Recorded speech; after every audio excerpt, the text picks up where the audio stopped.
Estamos de volta. Vamos continuar a nossa aula de interpretação. Agora nós vamos analisar o segundo personagem desta segunda cena do livro de Atos. Eu sou a BCU, estou aqui para ajudá-lo a aprender a interpretar, ajudá-lo com o seu material, com as suas aulas e criar um espaço onde a gente tenha a Bíblia interpretada, onde você pode ver isso acontecer, como isso é feito, e você ganha materiais para usar aí do jeito que você quiser e do jeito que for útil para você. Ok? Sem mais delongas, vamos à nossa tela, né? Deixa eu ajustar aqui a tela. Eu acho que está um pouco grande aqui hoje. Vamos ajustar. Engraçado que para mim estava tudo certo. Maravilha, maravilha, assim tá ótimo. Então tá aqui. Terminamos, né, o primeiro personagem, já criamos o nosso tema, né, características da igreja nascente que podemos seguir, ou característica da igreja primitiva que devemos seguir, enfim. O texto mostrou as características daquela igreja e coisas que a gente pode viver. Agora vamos para o segundo personagem. Não sei ainda, não está aqui o personagem, nós vamos voltar lá atrás. Deixa eu adiantar aqui. Vou abrir o painel e eu preciso ir depois do texto, né? Achar o personagem que ficou em primeiro lugar. Aliás, em segundo, né? Que foi Judas. Foi isso mesmo?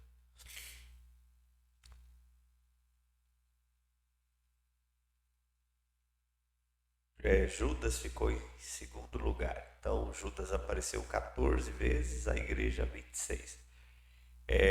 Então, vamos lá, vamos pegar o Judas aqui. Judas está aqui, 14 vezes. Eu vou copiar ele e agora eu vou voltar lá para o segundo personagem. Vou colar ele aqui. E aqui, vou mudar esse nome, né, para Judas. Esse é o nosso personagem. Este personagem nos ensina que, maravilha, primeira verdade, personagem, eu vou trocar, né, pelo nome Judas, ok? Vou trocar de forma especial para que fique igualzinho, né? Pronto. Aí agora sim eu posso copiar. Estou dando aula de Word também, né? E fazer isso com todos, beleza? Mas vamos lá. Primeira verdade, verso 15. Judas aparece aonde? Ó, no 16, no 17, 18, 19, 20 e 25. Então, no 15, Judas não aparece. Então, o que eu posso fazer? Posso apagar o Judas daqui e vir logo para o 16, porque no 16 ele aparece. Vou deixar maior, para facilitar a visualização. Isso, vou tirar isso aqui. Bom, eu e você aprendemos, aliás, Judas, o texto.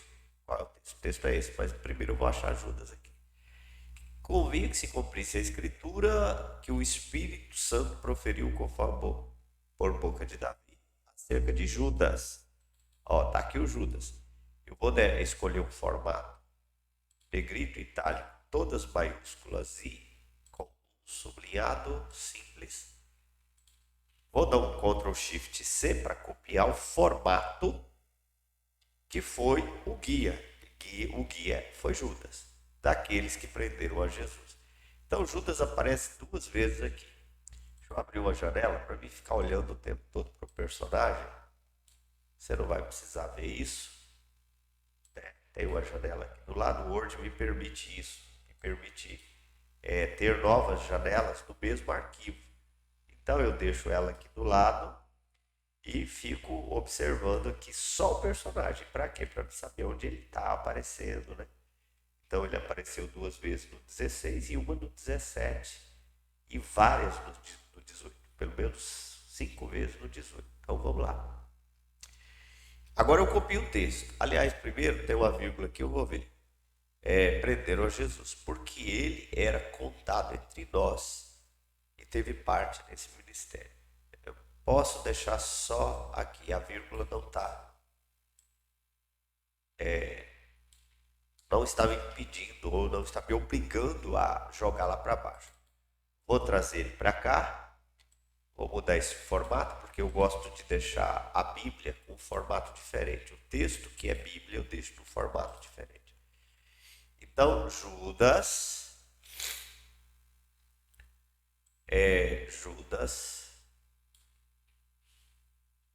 foi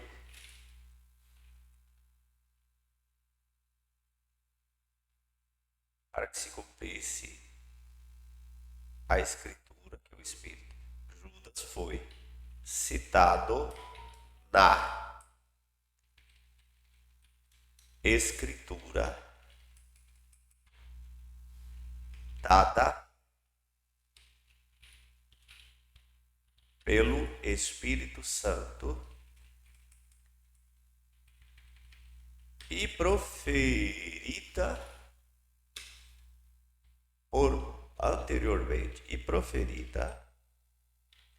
anteriormente por boca de Davi acerca dele.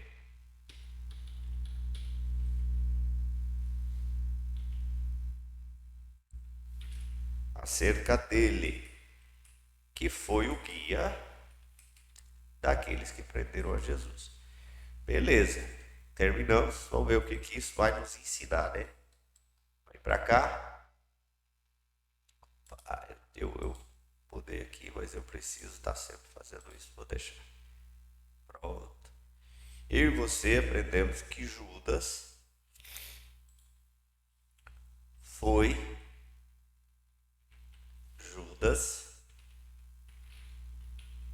já havia sido profetizado, profecia, já havia sido citado pelo. Poxa, me desculpe, a alergia está atacada. Já havia sido citado pelo Espírito Santo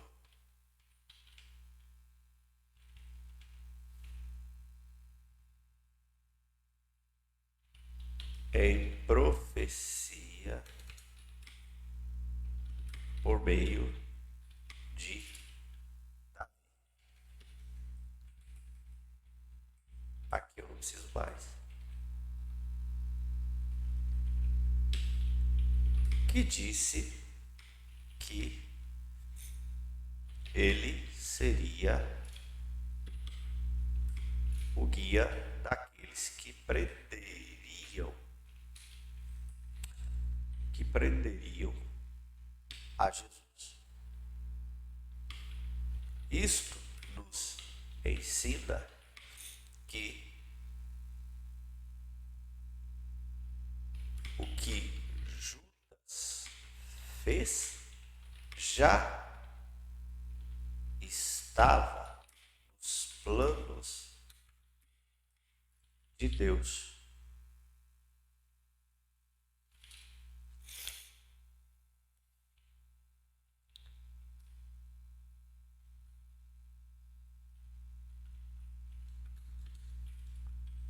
Isto nos ensina que o que Judas fez já havia sido avisado pelo Espírito Santo.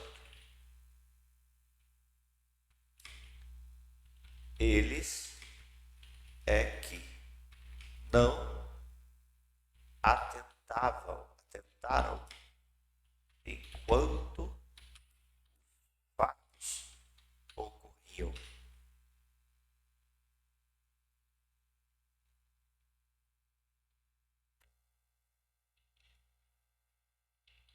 devemos nos cuidar, pois há fatos já preditos pelo Espírito que estão ou acontecerão. E se nos descuidarmos, poderemos não percebê-los. Eu aprendo isso aqui. Porque, o texto, a verdade diz que Judas foi citado na Escritura, dada pelo Espírito, ou citado na Escritura pelo Espírito Santo,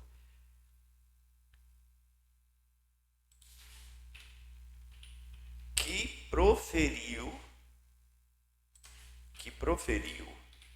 anteriormente, quer dizer, no passado, que proferiu anteriormente por boca de Davi acerca dele, que ele seria o guia daqueles que prenderiam a Jesus. Então, a Escritura revela fatos acerca do futuro. A Escritura prediz o futuro em muitos lugares. Inclusive, predisse o que iria acontecer com Jesus, por exemplo. Ele seria morto, predisse que nenhum dos seus ossos seriam quebrados, predisse que eles iam repartir entre si as suas vestes, suas roupas ali, né? Então, a Escritura prediz tudo isso. E ninguém conseguiu impedir, mesmo estava escrito. O fato é, ninguém estava nem aí porque a Escritura disse. E é assim que as pessoas se comportam ainda hoje. Por isso que eu relato o fato. E aqui a gente começa a pensar, isto nos ensina que Judas havia sido avisado pelo Espírito Santo.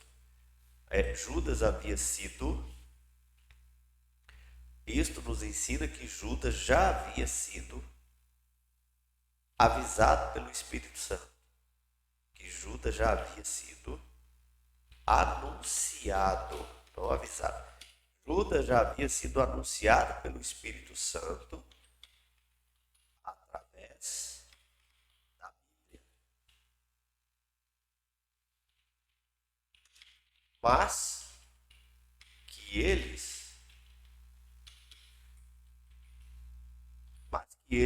não atentaram para isto enquanto os fatos ocorriam.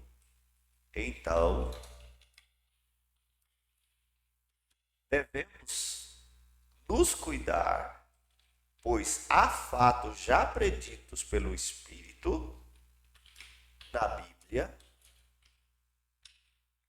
que estão ou acontecerão. E se nos descuidarmos, poderemos não percebê-los e vivermos no erro.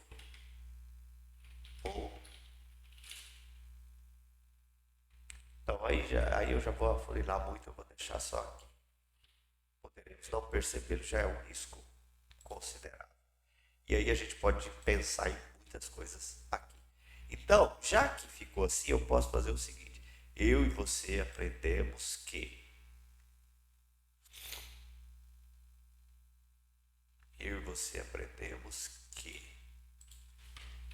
os fatos relacionados a Judas e já previstos na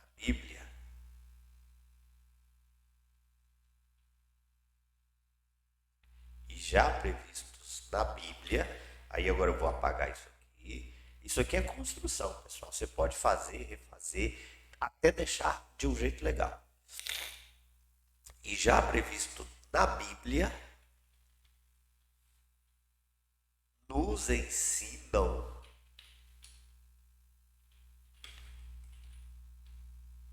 nos ensinam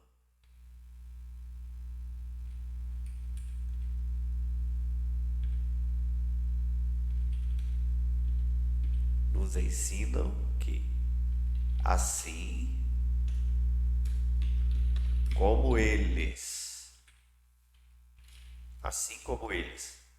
não atentaram para isto enquanto os fatos ocorriam,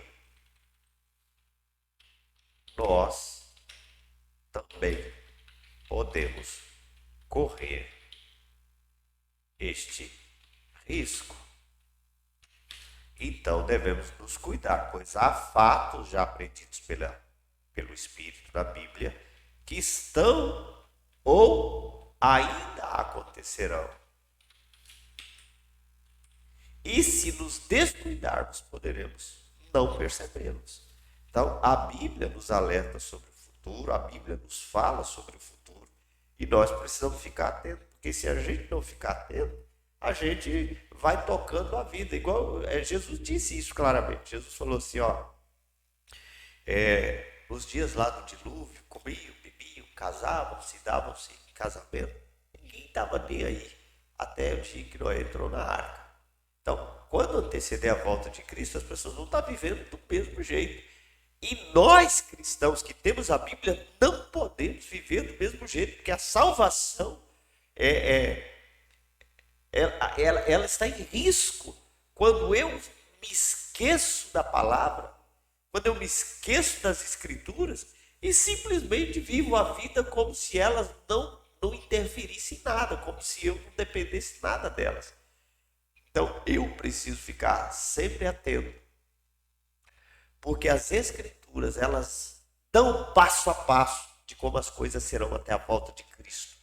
E eu devo me enquadrar, eu devo ficar atento, eu devo observar, porque senão eu posso até estar vivendo em pecado já condenado pelas Escrituras e ser apanhado desses pecados quando Cristo voltar. Então, precisamos tomar cuidado. Vamos para a segunda lição? A segunda lição está no verso 17. Ele era contado entre nós e teve parte neste ministério. Então tá. Judas, vamos pegar o texto, né? Vou colar aqui. Vou mudar para o formato que eu gosto de deixar como formato de Bíblia. Judas, posso apagar tudo, era contado entre eles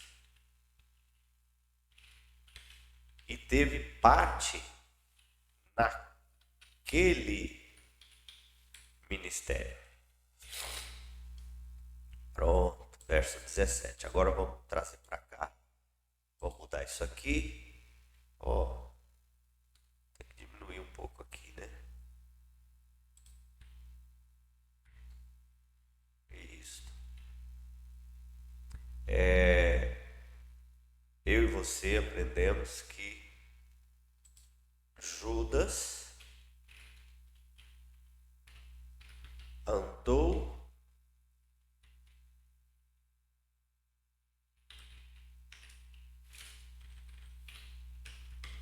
no meio da liderança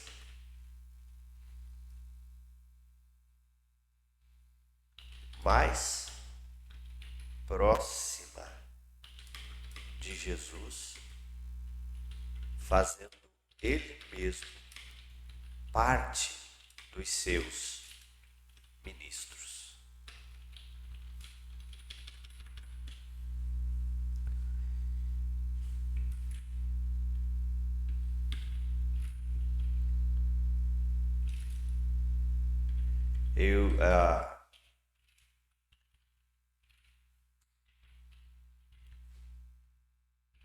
Isto nos ensina que o fato de estar na liderança cristã e ou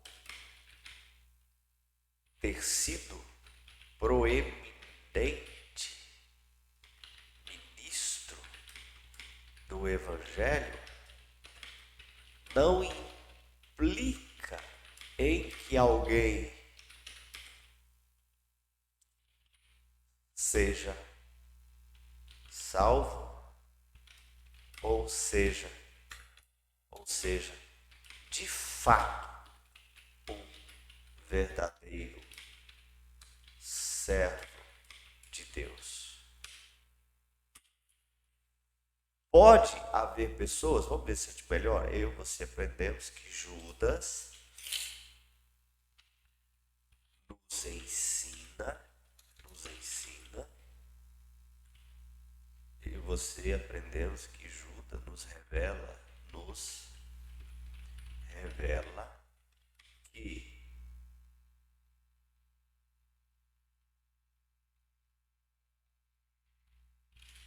vou apagar tudo isso, ó, até lá no final. Que o fato de estar na liderança cristã e ou ter sido proeminente ministro do evangelho não implique que alguém seja salvo, nem que seja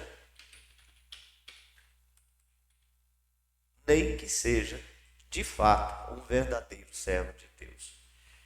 Irmãos, existem pessoas que podem estar na liderança, mas os interesses deles são outros. No caso clássico de Judas, o interesse dele era dinheiro. Judas estava no meio deles, Judas andava com eles, mas o coração de Judas se desviou para o dinheiro. Judas foi um discípulo escolhido de Cristo para atuar entre eles, mas o coração de Judas era avarento e egoísta. O coração de Judas queria usar o reino para enriquecer, para ficar rico, para ganhar dinheiro. Judas achava que era um desperdício trabalhar daquela forma, ver todos aqueles milagres, fazer o bem de graça. Há cristãos, há líderes e há cristãos que acham que o evangelho, que o reino deve ser usado em benefício próprio ou para enriquecer, enfim. A gente pode aplicar de outras formas, mas é isso que o texto está ensinando. A essência aqui nem todo mundo que está nem todo mundo que se parece nem todo mundo que se destaca tá certo? Em todos os segmentos evangélicos, tradicionais, pentecostais, neopentecostais, há verdadeiros em todos os lugares e há falsos em todos os lugares. Beleza, maravilha, tá aí o princípio que a gente aprende. Vamos para o terceiro, agora o verso 18, terceira lição, terceira verdade, né? Ora, este homem adquiriu um campo com o preço da iniquidade e, precipitando-se, rompeu-se pelo meio e todas as suas entranhas se derramaram. Então, Judas aqui aparece 1, 3, 4 vezes. Parece que era 5, deixa eu ver. É verdade. Este homem, 5 vezes. Então, vamos pegar o texto. Deixa eu ver se tem que seguir. E isto chegou ao conhecimento de todos os habitantes de Jerusalém, de maneira que em sua própria língua esse campo era chamado de Aceldama. Não preciso do verso 19. Não, verso 19 eu identifiquei ele aqui. Todos os habitantes em sua própria língua. Eu fiquei na dúvida na época que se esse sua própria língua era a língua dos habitantes de Jerusalém ou se era a língua do homem, né, de Judas. Em sua própria língua esse campo.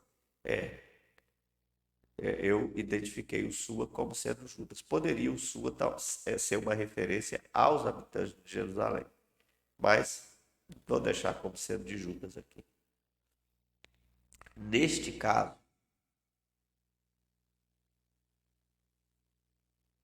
eu deixo junto, porque o verso 18 é só uma explicação do verso anterior, e o fato do campo ter ter sido chamado campo de sangue pode nos ensinar alguma coisa sobre Judas independente? Pode, mas eu vou deixar junto. Vou deixar junto. Aí depois qualquer coisa se a gente vê, como eu estou construindo aqui junto com vocês, se a gente vê que dá, a gente volta ou a gente cria.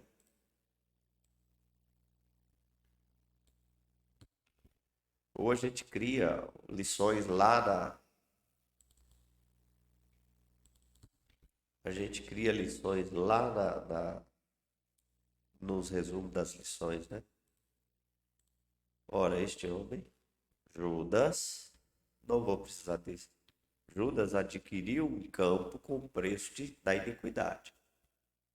E precipitando-se, rompeu-se pelo meio, e todas as suas entranhas se derramaram. E isto chegou ao conhecimento de todos os habitantes de Jerusalém, de maneira que em sua própria língua, sua quem? Dos dois, dos habitantes e de Judas. Ele era de lá. Esse campo era chamado de Aceldama, isto é, campo de sangue. Então já tem a explicação, não vou precisar buscar essa explicação.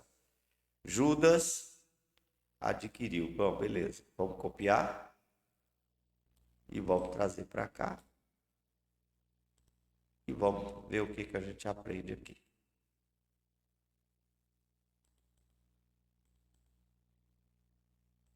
Eu e você aprendemos que Judas usou o dinheiro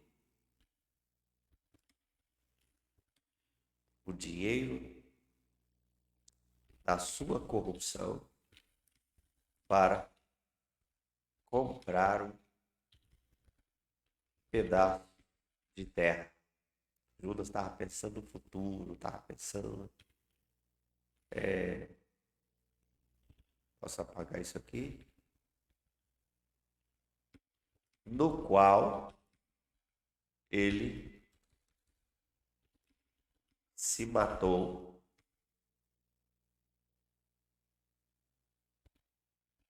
pulando de um lugar alto, amarrado a uma corda. E isso fez com que a sua barriga se rasgasse, suas tripas caíssem, ficassem penduradas ali pelo chão. Amarrado a uma corda, o que rasgou seu corpo, derramando entranhas e sangue no chão. O que fez com que a cidade desse àquele lugar o nome de Campo de Sangue. Engraçado que é campo de sangue, porque desculpem, é campo de sangue porque o sangue dele foi derramado, e é campo de sangue porque foi comprado com o dinheiro do sangue de um inocente. Então tá, agora vamos ver. Isto nos ensina que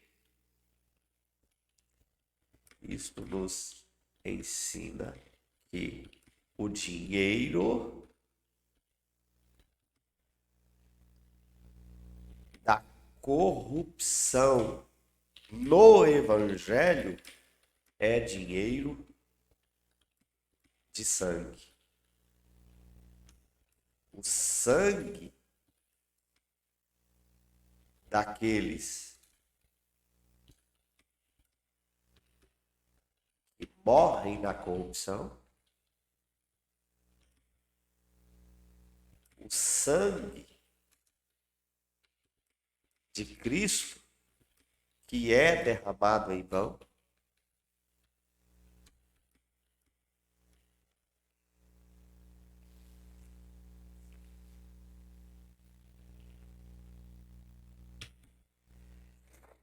Então vamos lá. Eu e você aprendemos que Judas usou o dinheiro da corrupção para comprar um pedaço de terra, no qual ele se matou, pulando de um lugar alto, amarrado a uma corda, derramando suas entranhas e o seu próprio sangue no chão, o que fez a cidade, o que fez com que a cidade desse àquele lugar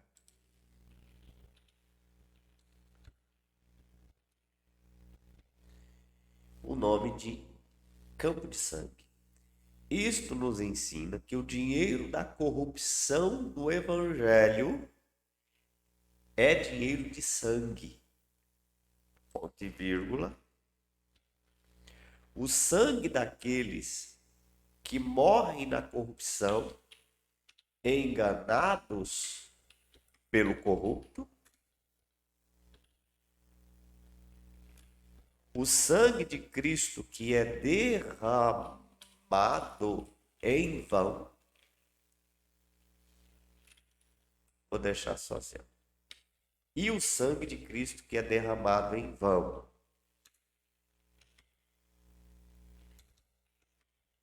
Esse dinheiro leva o corrupto para morte.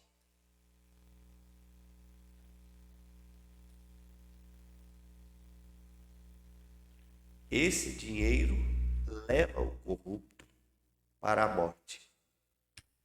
Então, o que aconteceu com Judas? Ele era um líder corrupto, conquistou o que queria, que era o dinheiro, mas isso levou à morte. Então, talvez a primeira coisa é isso. Primeira coisa, eu vou pegar esse final. Ó, vou pegar esse final aqui e vou lá pro isto. Isto nos ensina que o dinheiro da corrupção no evangelho é dinheiro. O dinheiro da corrupção do evangelho gera morte. Não pode gerar morte nos dois sentidos. Nos dois sentidos. Físico e espiritual. Mas o espiritual é certo. O espiritual é certo. O físico nem tanto. Porque há líderes que vão ficar ricos e vão morrer milionários, mas que não são verdadeiros filhos de Deus. Então vamos lá.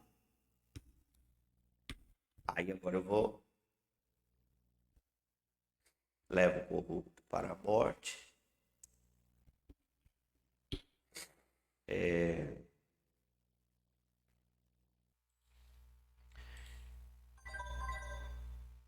Só o despertador dizendo que eu tenho que orar. Peraí, mas vamos terminar isso aqui. Dinheiro da corrupção no evangelho gera morte. Nos dois sentidos, mas é certo. Por quê? Porque é dinheiro de sangue. Porque é dinheiro de sangue. Por que ele mata física e espiritualmente? Por que ele mata espiritualmente? Porque é dinheiro de sangue. O sangue daqueles que morrem na corrupção, enganados pelo corrupto. E o sangue de Cristo que é derramado em vão. Né? Eu estou anulando o sacrifício de Cristo quando eu olho para o reino com essa visão corrupta, com essa visão de exploração. Quando eu exploro a fé usando o evangelho. Então agora eu não preciso mais daquela parte. Eu e você aprendemos que eu e você aprendemos que o ato de Judas nos revelou que eu e você aprendemos que o ato de Judas revelou que o dinheiro da corrupção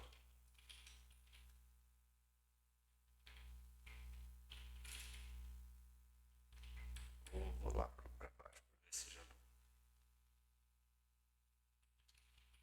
no Evangelho gera a morte nos dois sentidos, físico e espiritual.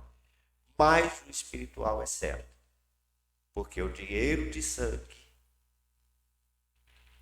porque o dinheiro da corrupção no Evangelho é dinheiro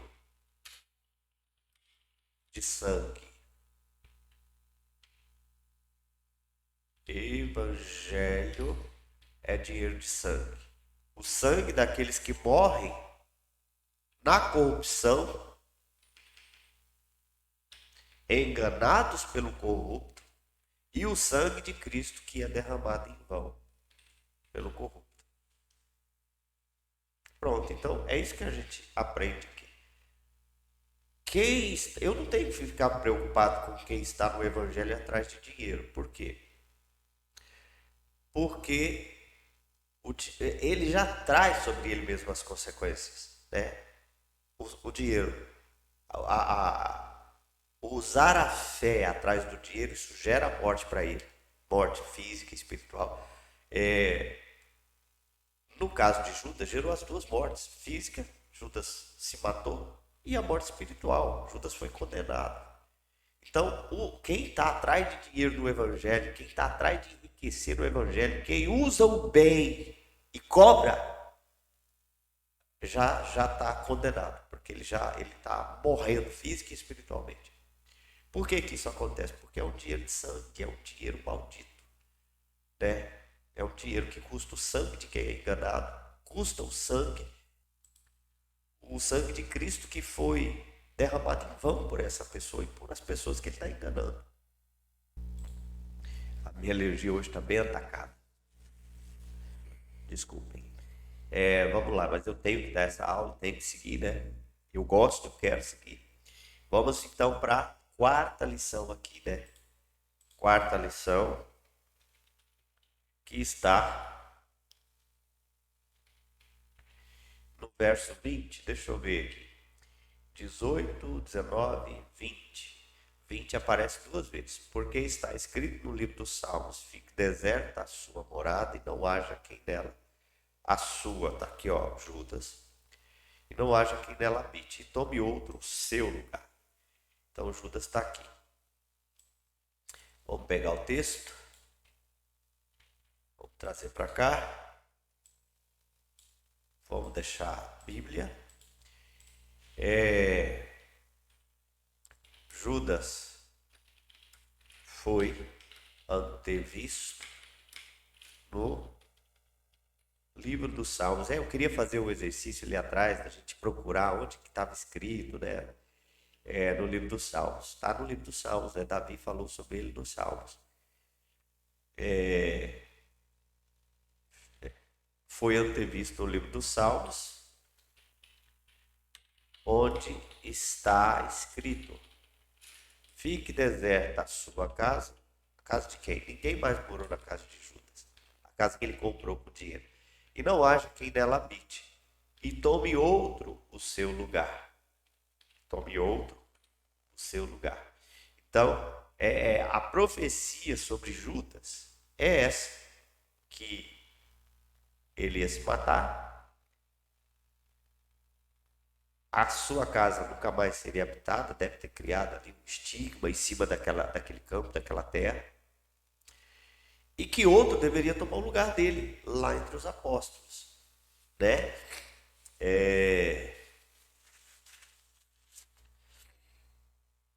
Vamos ver se não tenho que linkar o 20 com o 21. É necessário, pois, que dos homens que nos acompanharam, alguém tome o seu lugar. Não preciso. O 21, na verdade, eu nem vou usar mais, porque o 21 é outro assunto, não é Judas mais. Começando de João, isso aqui agora é só no 25 que ele vai aparecer. Pronto. Então, vamos lá. Eu e você aprendemos, eu já fiz, né? Vamos pegar isso aqui e trazer para cá. Vamos subir um pouquinho. Eu e você aprendemos que Judas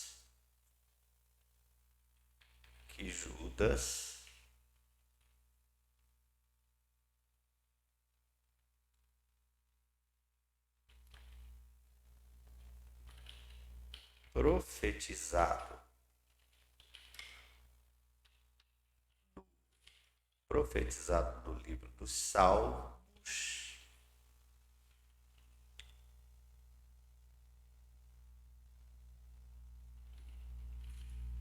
que nos revelou exatamente o que aconteceria.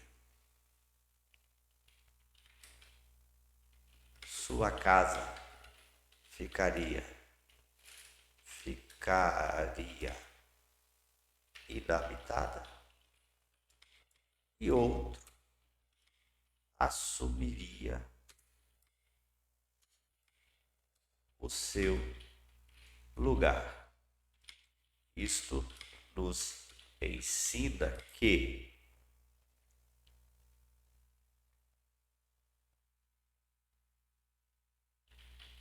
quem explora o Evangelho financeiramente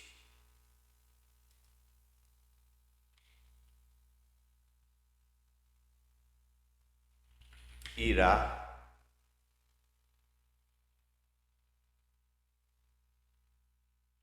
afetar sua casa para sempre, irá afetar sua família para sempre e será substituído por outro que viva para o Evangelho. Então, eu e você aprendemos que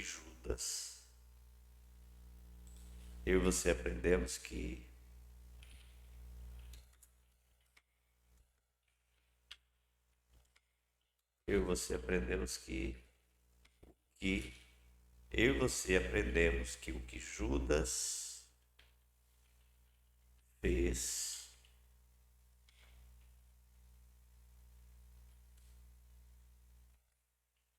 fora previsto. E na previsão, as consequências seriam 2 pontos. Sua casa ficaria inabitada. Sua casa seria afetada e Deus levanta outro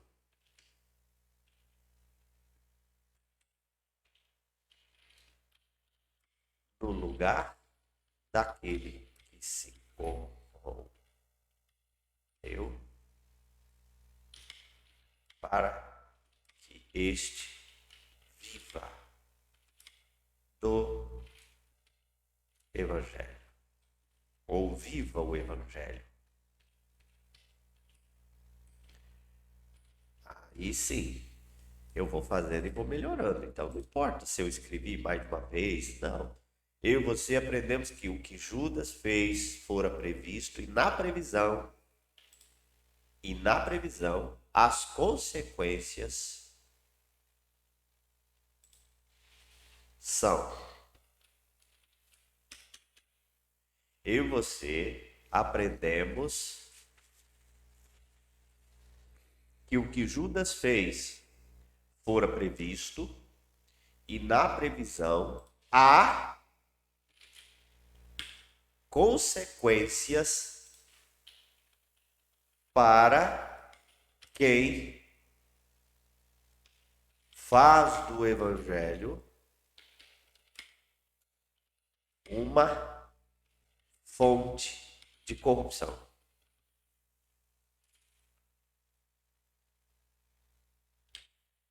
E elas são, 2 pontos. Sua casa será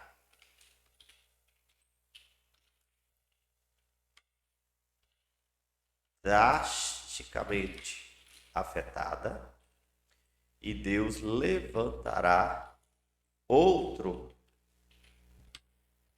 para viver o evangelho genuinamente. Pronto, agora sim. Agora a quarta lição ficou legal. Está nos ensinando que há consequências para quem faz do evangelho uma fonte de renda para ter capital, para juntar capital, para enriquecer, enfim. Há consequências. Quais as consequências? A casa dele vai ser afetada. A casa de Judas foi afetada. Nunca mais houve quem morasse naquele espaço. Então, o princípio é que a família de quem vive assim, de alguma maneira, vai ser afetada. O segundo é que Deus vai levantar alguém no lugar dele, especificamente. Olha, essa pessoa tem um ministério aqui, essa pessoa serve a Cristo aqui, e ela tem utilidade aqui. Mas ela perdeu utilidade, Deus não quer mais ela. Deus vai colocar outro no lugar dela. Então tem gente perdendo o ministério, ainda continuando no ministério, mas já perdeu, porque Deus levantou outro no seu lugar. E ele está distante de Deus já. Já está distante de Deus há muito tempo, porque ele já morreu espiritualmente. E Deus já levantou outro no lugar dele. Beleza. Temos mais uma? Temos a quinta lição agora. Verso 25. Vamos ver o que a gente aprende com Judas no 25. Para preencher a vaga deste ministério e apostolado, do qual Judas se transviou, indo para o seu próprio lugar. Indo para o seu próprio lugar. Vamos copiar o texto, trazer para cá, mudar para a Bíblia e trabalhar. Judas teve sua vaga naquele ministério e apostolado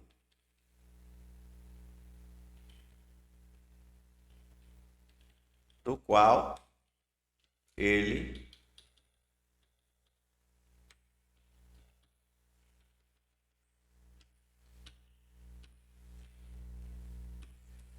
ele se transviou,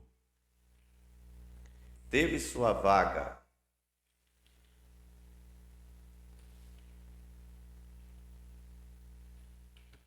retirada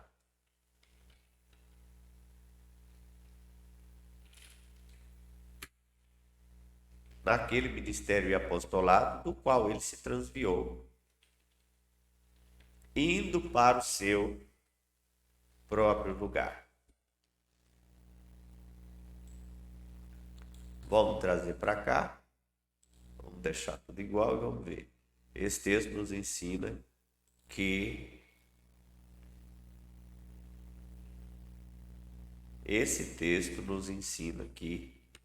o que Judas viveu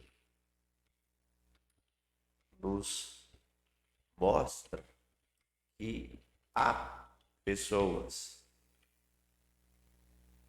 atuando diretamente com a liderança evangélica, mas que suas vagas estão sendo retiradas ou serão, pois eles se transviaram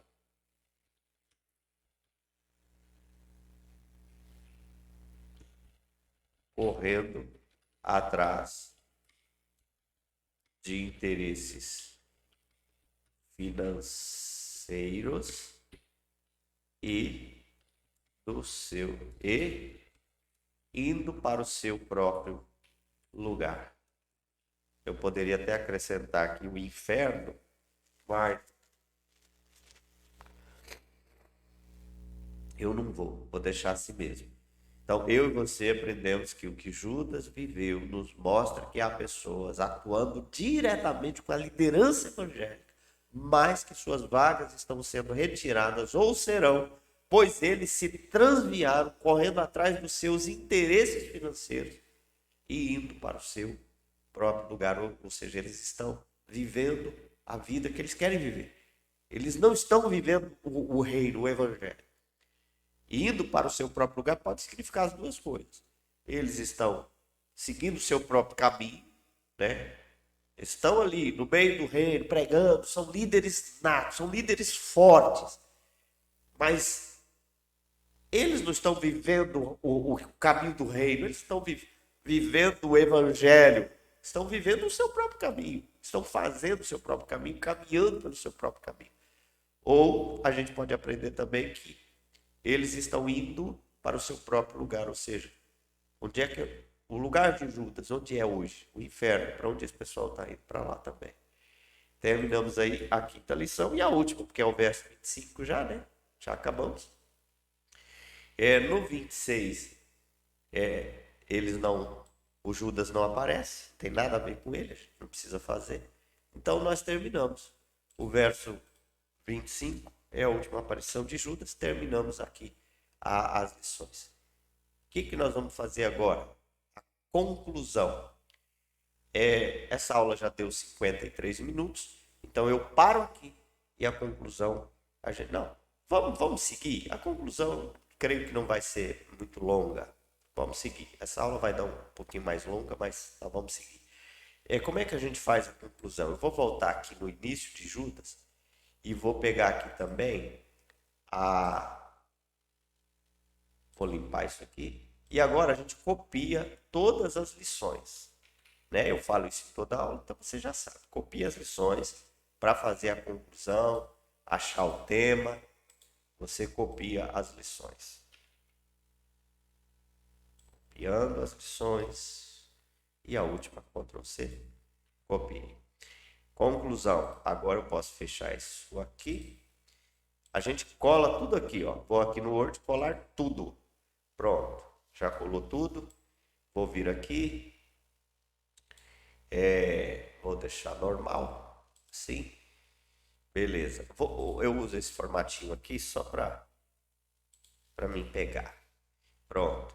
Então, agora eu vou limpar isso aqui. Vou fechar isso aqui para você ver. Eu e você aprendemos que os fatos relacionados a Judas já haviam sido previstos na Bíblia. Nós aprendemos isso. Eles nos ensinam, previsto na Bíblia, nos ensinam que como eles não atentaram para isto, enquanto os fatos ocorriam, nós também podemos correr o risco. Então devemos nos cuidar, pois há fatos preditos na Bíblia, devemos nos cuidar, porque há fatos previstos na Bíblia que estão ou ainda acontecerão, e se nos descuidarmos, poderemos não perceber. Beleza, então os fatos relacionados a Judas já relacionados a Judas, aprendemos que os fatos relacionados a Judas já era previsto na Bíblia. Isto nos ensina que assim como eles não atentaram para isto, enquanto os fatos ocorriam, nós também corremos o risco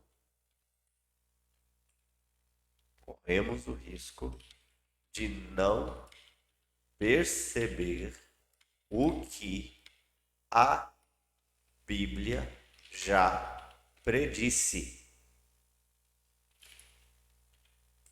Tá.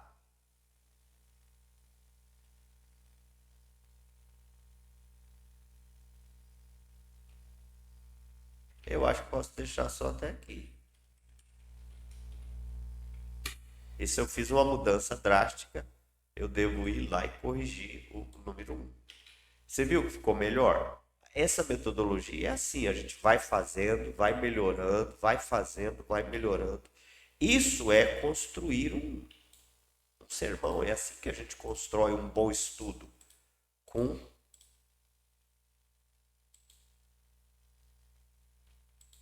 bom estudo você constrói gastando o seu tempo, né? Então tá.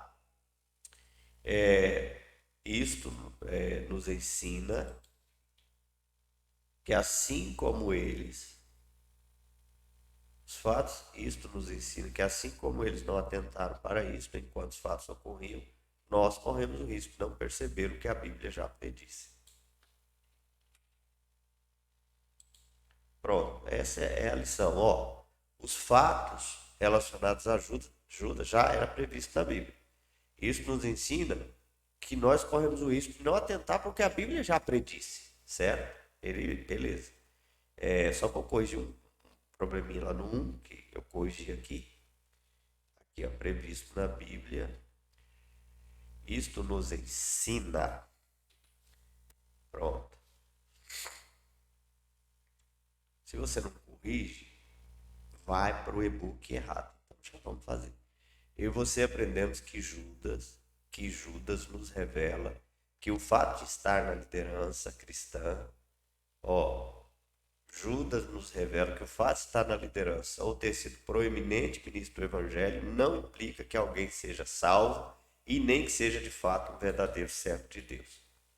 Beleza, então a gente aprendeu duas coisas. Que a Bíblia já predisse um monte de coisa, se a gente não atentar a gente vai voar. Que o fato de estar na liderança ou ter sido proeminente não implica que uma pessoa seja verdadeiro. Judas revelou que o dinheiro da corrupção gera morte nos dois sentidos. O espiritual é certo, porque é dinheiro de corrupção. Porque é dinheiro da corrupção do Evangelho. Porque é dinheiro da corrupção.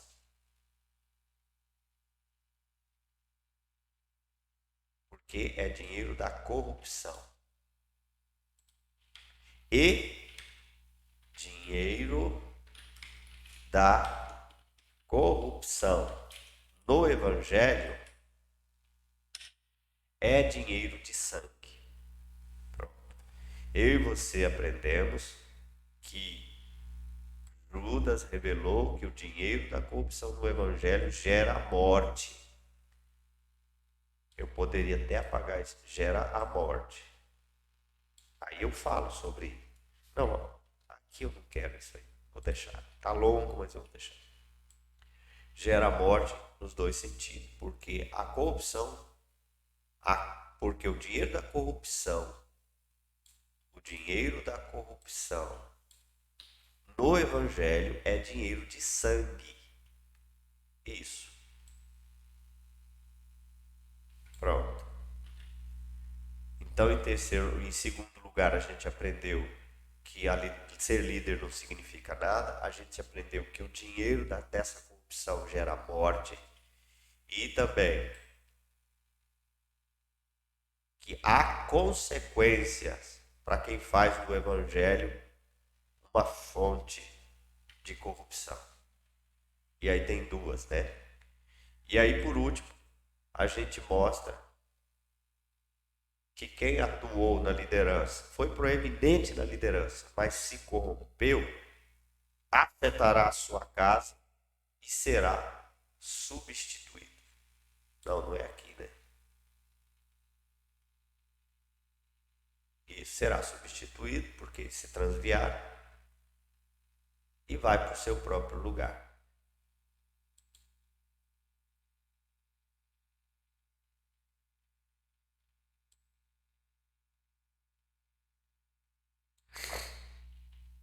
Pronto. Então, qual seria o tema aqui? Ó, as consequências da corrupção no Evangelho. Então, esse é um tema inicial, a gente pode até mudar, mas é sobre isso que a gente viu aí que o texto está falando. As consequências da corrupção no Evangelho. Cena 2, tema 2. Primeira consequência, né? Agora, como é que a gente faz isso?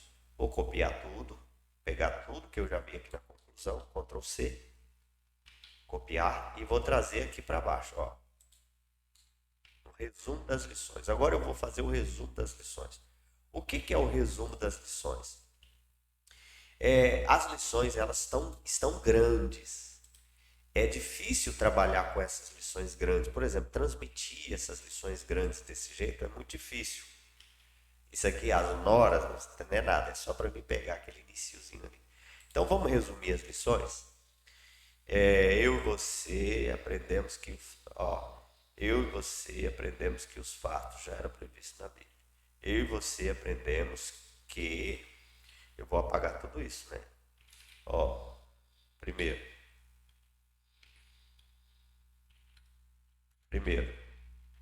a Bíblia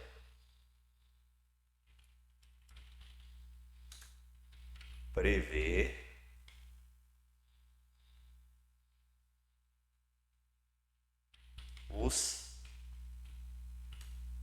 a Bíblia prevê que no reino há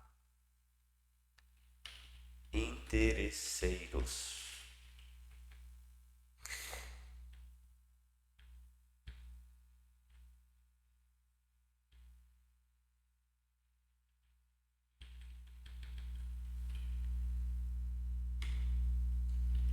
E que, se não atentarmos para o que ela diz,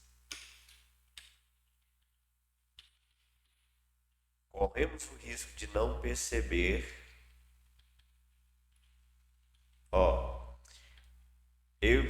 A Bíblia prevê que no reino há interesseiros.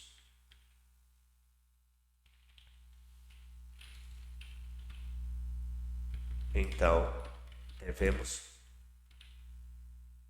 aprender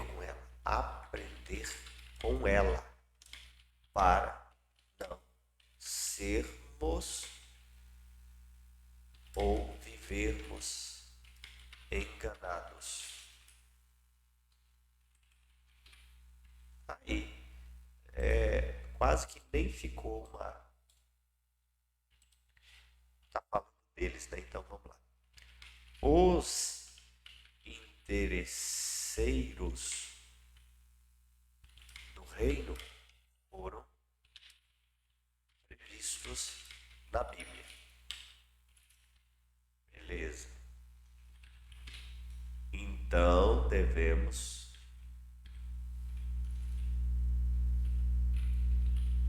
tomar cuidado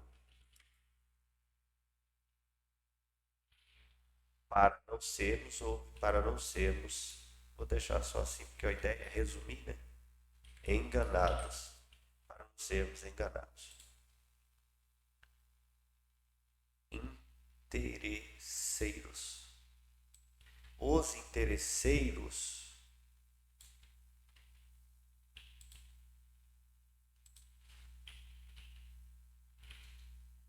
há interesseiros no reino.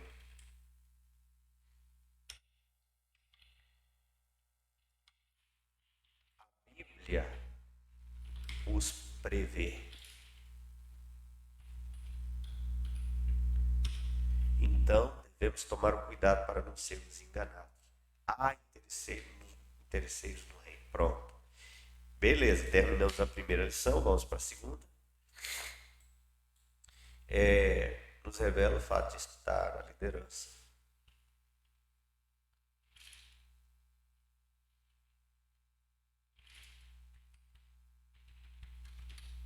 Estar na liderança cristã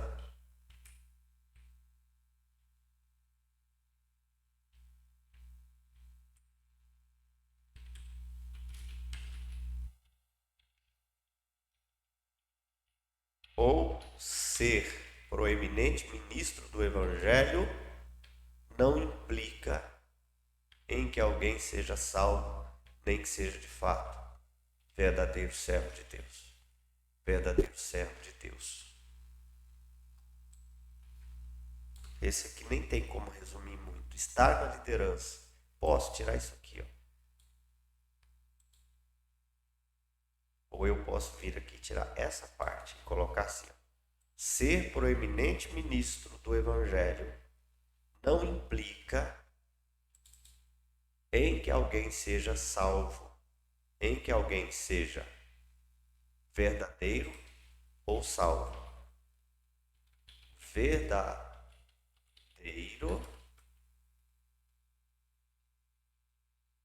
e sequer salvo.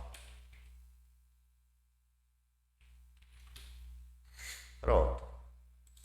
Estamos resumindo, fazendo um resumo de acordo com o nosso tema.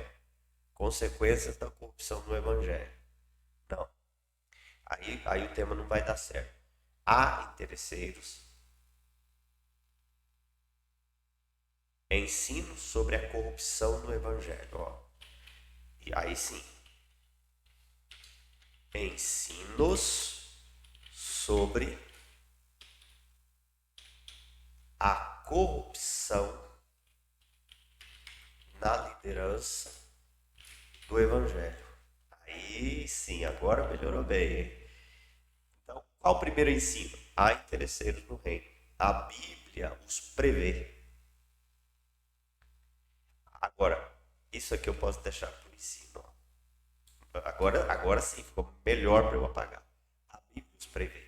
Então, quando eu estiver ensinando, eu vou dizer, há interesseiros no reino. É o primeiro ensino que a gente aprende aqui com a vida de Judas. Já que a Bíblia prevê que há interesseiros, eu preciso conhecer os fatos sobre isso para que eu não viva enganado. Eu preciso conhecer as características dele, eu preciso entender como eles são para que eu não possa ser enganado por algum deles.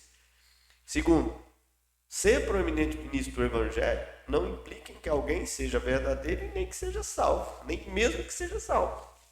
É isso que a gente aprende aqui com Judas. Terceiro,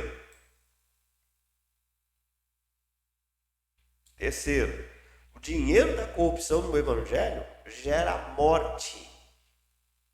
O dinheiro da corrupção no Evangelho gera a morte. Vou apagar isso aqui, eu vou usar no ensino. Eu vou apagar tudo. É um resumo. Tudo isso aqui eu vou usar no ensino. O dinheiro da corrupção no Evangelho gera a morte. Por quê? Porque é dinheiro de corrupção. É dinheiro de sangue. Dinheiro de sangue dos inocentes. Dinheiro do sangue de Cristo. O sangue de Cristo é caro demais para que o dinheiro possa ser envolvido no meio. Verso 18. Verso 19.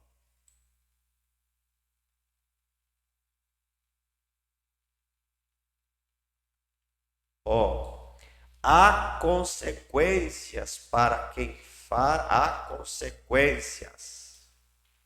Qual o quarto ensino? Há consequências para quem faz do evangelho uma fonte de corrupção.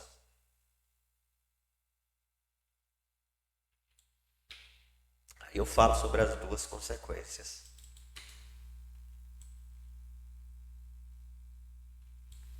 Há pessoas atuando diretamente com a liderança evangélica que terão suas vagas retiradas e eles irão para o seu destino. Há pessoas atuando. Há pessoas atuando na liderança evangélica que serão substituídas e que irão, aqui já tem, né? Irão para o seu próprio lugar. Pronto, tá aí, ó. Agora sim, ensino sobre a corrupção na liderança do evangelho. Primeiro ensino, há interesseiros no reino, a Bíblia os prevê. Então o que eu faço? Eu fico atento ao que a Bíblia diz sobre eles. Por quê? Para eu não ser enganado. Segundo ensino, ser proeminente ministro do evangelho não implica em que alguém seja verdadeiro, nem sequer salvo. Terceiro, o dinheiro da corrupção do evangelho gera morte. Quarta, há consequências para quem faz do evangelho uma fonte de corrupção. Quinto, há pessoas atuando na liderança evangélica que serão substituídas e irão para o seu próprio lugar. Caminharão para o seu próprio lugar. Eu acho que o mais claro aqui é o inferno. Certo? Terminamos. Agora, uma aula, uma hora, né, essa aula, porque eu fiz todas as lições e conclusão juntos. Então é uma aula um pouco longa, mas vale a pena ficar até o final. Deus abençoe a todos. Nós vamos agora para o terceiro personagem, né? Cena 2, terceiro personagem, para que você possa aprender como a gente pode extrair lições de cada um, independentemente dos personagens, e como os textos são extremamente ricos. Deus abençoe a todos.